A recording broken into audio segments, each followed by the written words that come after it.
Io trovo che un presidente di regione debba sapere che cosa fa e come lo fa e quando lo fa.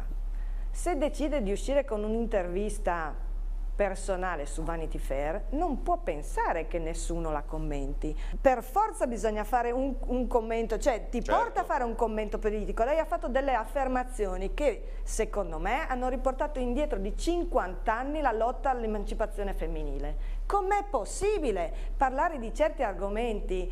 E io non voglio entrare sul personale, però lei è presidente di regione, sostiene che ci sia un problema nella gestione delle famiglie, che le donne in qualche modo sono sfavorite perché si parla di ancora non sufficiente cultura nel rispetto delle donne e del loro impegno politico. Cosa ha fatto lei in questa regione per dare una mano alle donne?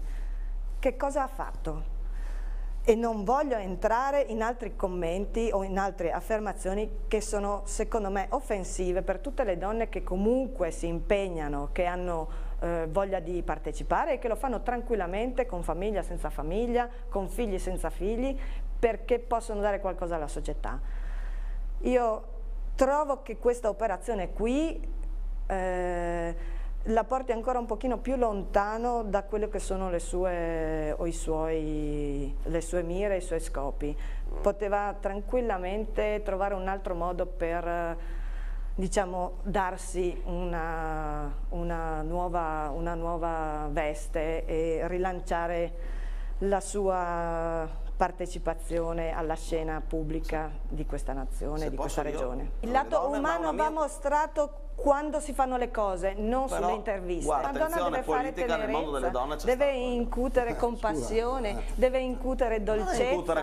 Questo deve fare una donna, non deve essere in grado di gestire una situazione come la Serracchiani non è stata in grado di fare, perché quello che diceva Marini prima, sono assolutamente d'accordo che si ripresenti lei come candidato presidente a sostenere le riforme che ha fatto e a difendere l'enorme confusione in cui ha messo questa regione.